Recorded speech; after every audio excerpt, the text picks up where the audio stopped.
ಎಲ್ಲರಿಗೂ one step to success smart ಕ್ಲಾಸಸ್ಗೆ ಸ್ವಾಗತ.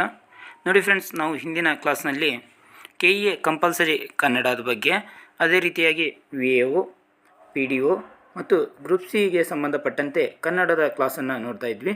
ಅದರಲ್ಲೂ ಕೂಡ SDA FDAಗಳಲ್ಲಿ ಕೇಳಲಾದ ಇಂಪಾರ್ಟೆಂಟ್ ಕ್ವಶನ್ಸ್ಗಳನ್ನ ಡಿಸ್ಕಷನ್ ಮಾಡ್ತಾ ಇದ್ವಿ. ಇವಾಗ 4 ಕ್ಲಾಸ್ಗಳನ್ನು ಮಾಡಿದ್ದೀವಿ. ಆ ಕ್ಲಾಸ್ ಬೇಕಂದರೆ ನೀವು ನಮ್ಮ ಪ್ಲೇಲಿಸ್ಟ್ಗೆ ಹೋಗಿ ನೋಡ್ಬೋದು. ಅಲ್ಲಿ ಕನ್ನಡ ಕ್ಲಾಸಸ್ ಅಂತಿರುತ್ತೆ, ಅಲ್ಲಿ ಹೋಗಿ ನೀವು ವೀಕ್ಷಣೆ ಮಾಡ್ಬೋದು. ಇವಾಗ 101ನೇ ಪ್ರಶ್ನೆ, ಉದಯವಾಗಲಿ ನಮ್ಮ ಚೆಲುವ ಕನ್ನಡ ನಾಡು ಎಂಬ ಗೀತೆಯನ್ನು ರಚಿಸಿದವರು. ಇದಕ್ಕೆ ಸರಿಯಾದ ಉತ್ತರ ಹುಯಿಲ್ಗೋಳ್ ನಾರಾಯಣರಾವ್. ಹುಯಿಲ್ಗೋಳ್ ನಾರಾಯಣರಾಯರು ಏನು ಮಾಡ್ತಾರಪ್ಪ ಅಂದರೆ ಉದಯವಾಗಲಿ ನಮ್ಮ ಚೆಲುವ ಕನ್ನಡ ನಾಡು ಎಂಬ ಗೀತೆಯನ್ನು ರಚಿಸಿದ್ದಾರೆ. ನೆಕ್ಸ್ಟ್, ರತ್ನಾಕರ ವರ್ಣಿಯು ಡ್ಯಾಶ್ ಕೃತಿಯನ್ನು ರಚಿಸಿದ್ದಾನೆ. ರತ್ನಾಕರ ವರ್ಣಿ ರಚಿಸಿದ ಕೃತಿ ಯಾವುದಪ್ಪ ಅಂದರೆ ಭರತೇಶ ವೈಭವ. ರತ್ನಾಕರ ವರ್ಣಿಯ ಭರತೇಶ ವೈಭವ. ಅದೇ ರೀತಿಯಾಗಿ ಮುದ್ರಾ ಮಂಜೂಷ ಎಂಬ ಕೃತಿಯನ್ನು ರಚಿಸಿದವರಪ್ಪ ಯಾರಪ್ಪ ಅಂದರೆ ಕೆಂಪು ನಾರಾಯಣ. ಯಾರು? ಕೆಂಪು ನಾರಾಯಣ.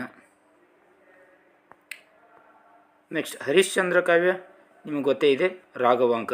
ಹರಿಶ್ಚಂದ್ರ ಕಾವ್ಯವನ್ನು ರಚಿಸಿದವರು ರಾಘವಾಂಕ.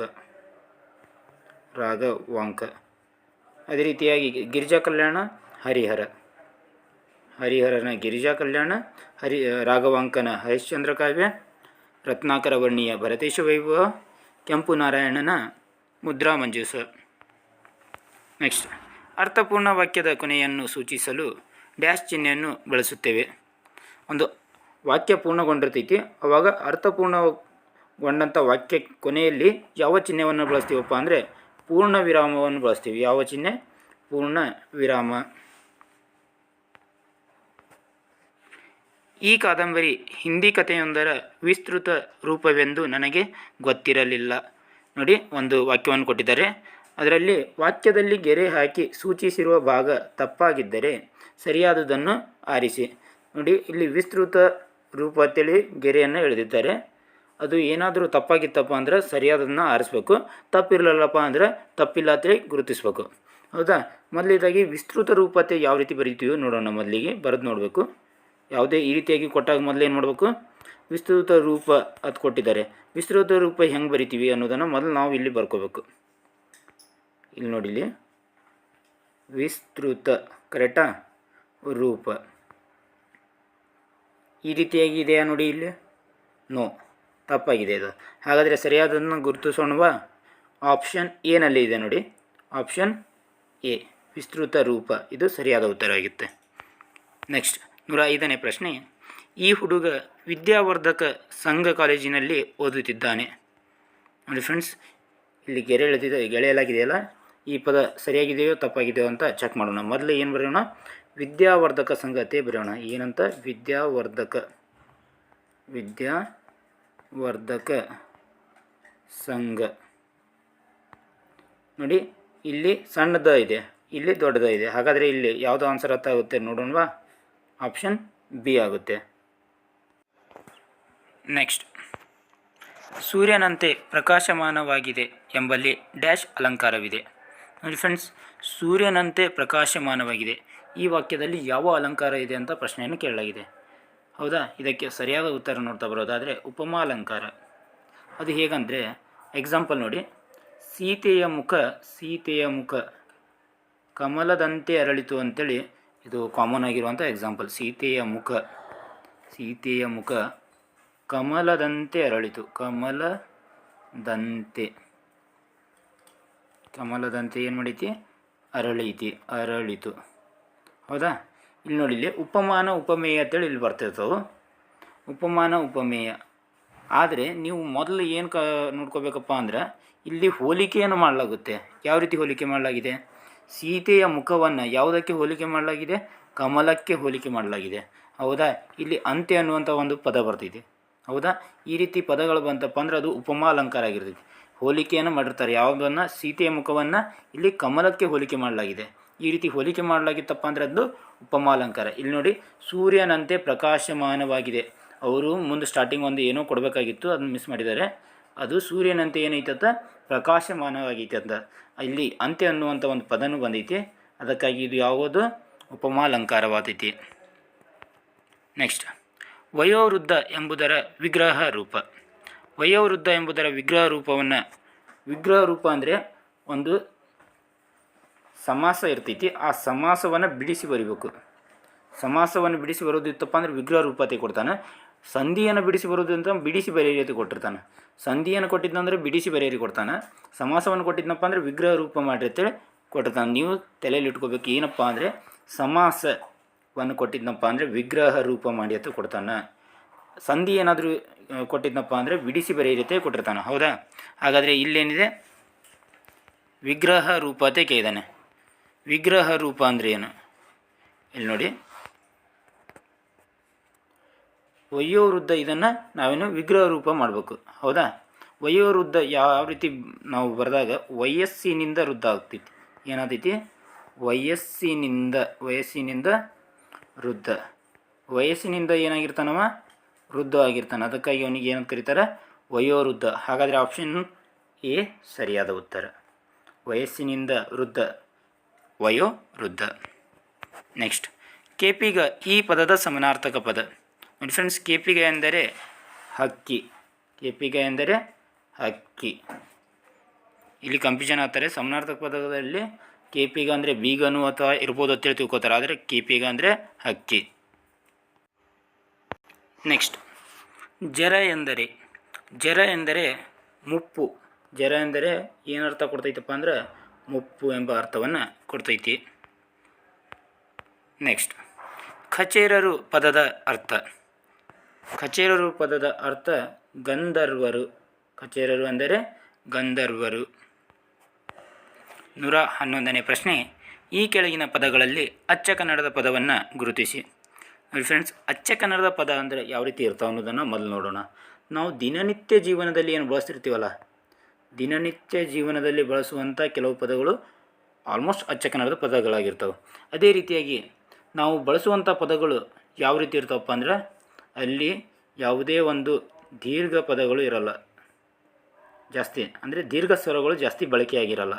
ಅಲ್ಪ ಸ್ವರಗಳು ಹ್ರಸ್ವ ಸ್ವರಗಳು ಜಾಸ್ತಿ ಬಳಕೆಯಾಗಿರ್ತವೆ. ಅದೇ ರೀತಿಯಾಗಿ ಮಹಾಪ್ರಾಣಗಳು ಜಾಸ್ತಿ ಬಳಕೆಯಾಗಿರಲ್ಲ. ಎಲ್ಲಿ ಅಚ್ಚ ಕನ್ನಡದ ಪದದಲ್ಲಿ ಮಹಾಪ್ರಾಣಗಳು ಜಾಸ್ತಿ ಬಳಕೆ ಆಗಲ್ಲ, ಕೆಲವೊಂದಿಷ್ಟು ಬಳಕೆ ಆಗ್ತವೆ. ಹೌದಾ? ಮತ್ತು ಏನಾಗಿರಲ್ಲಪ್ಪ ಅಂದರೆ ಅಲ್ಲಿ ವಿಜಾತಿಯ ಸಂಯುಕ್ತಾಕ್ಷರ ಇರಲ್ಲ. ನಮ್ಮ ಅಚ್ಚ ಕನ್ನಡದ ಪದದಲ್ಲಿ ಸಜಾತಿಯ ಸಂಯುಕ್ತಾಕ್ಷರ ಇರ್ತೈತಿ. ಆಲ್ಮೋಸ್ಟ್ ಎಲ್ಲ ಪದಗಳು ಏನಿರ್ತಾವಪ್ಪ ಅಂದ್ರೆ ಅಲ್ಪ ಪ್ರಾಣ ಇರ್ತಾವೆ. ಅದೇ ರೀತಿಯಾಗಿ ಹ್ರಸ್ವ ಸ್ವರದ ಹೆಚ್ಚು ಪದಗಳನ್ನು ನಮ್ಮ ಇದು ಒಳಗೊಂಡಿರ್ತೈತಿ ಅಚ್ಚ ಕನ್ನಡದ ಪದಗಳು.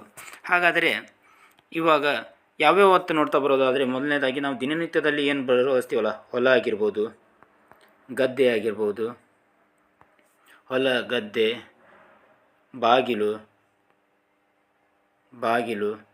ಹಿತ್ತಿಲು. ಹೌದಾ? ಈ ರೀತಿಯಾಗಿ ಏನು ಪದಗಳನ್ನು ನಾವು ಬಳಸ್ತೀವಲ್ಲ ದಿನನಿತ್ಯ ಜೀವನದಲ್ಲಿ, ಇವು ಪದಗಳು ಏನಾಗಿರ್ತವೆ? ಇವು ಅಚ್ಚ ಕನ್ನಡದ ಪದ ಆಗಿರ್ತವೆ. ಹಾಗಾದರೆ ಇಲ್ಲಿ ಅಚ್ಚ ಕನ್ನಡದ ಪದ ನೋಡ್ತಾ ಬರೋದಾದರೆ, ಮೊದಲು ನೋಡಿ, ಇಲ್ಲಿ ತಾರೀಖು ಹೊತ್ತಿದೆ ಅಂದರೆ ಮಹಾಪ್ರಾಣ ಇದೆ. ಆಲ್ಮೋಸ್ಟ್ ಇದನ್ನು ತೆಗೆದು ಹಾಕೋಬೋದು. ಇಲ್ಲಿ ಎಲ್ಲ ಅಲ್ಪ ಪ್ರಾಣದ ಅದಾವು. ಆದರೆ ಹಾಜರಿ ಅನ್ನೋದು ಕನ್ನಡದ ಪದ ಆಗಲ್ಲ, ದಿನನಿತ್ಯ ಜೀವನದಲ್ಲಿ ಜಾಸ್ತಿ ಬಳಕೆ ಆಗಲ್ಲ. ಬಾಗಿಲು ಎಂಬುದು ಒಂದು ಏನಿದು ಅಚ್ಚ ಕನ್ನಡದ ಪದ. ಹೌದಾ? ನೆಕ್ಸ್ಟ್, ಇಲ್ಲಿ ಕೂಡ ಅಚ್ಚ ಕನ್ನಡದ ಪದವನ್ನು ಕೇಳಲಾಗಿದೆ. ಆಪ್ಷನ್ ಎ ಚಕ್ರವರ್ತಿ, ಆಪ್ಷನ್ ಬಿ ಕೆಲಸ, ಆಪ್ಷನ್ ಸಿ ಮಂತ್ರಿ, ಆಪ್ಷನ್ ಡಿ ಅಧಿಕಾರ.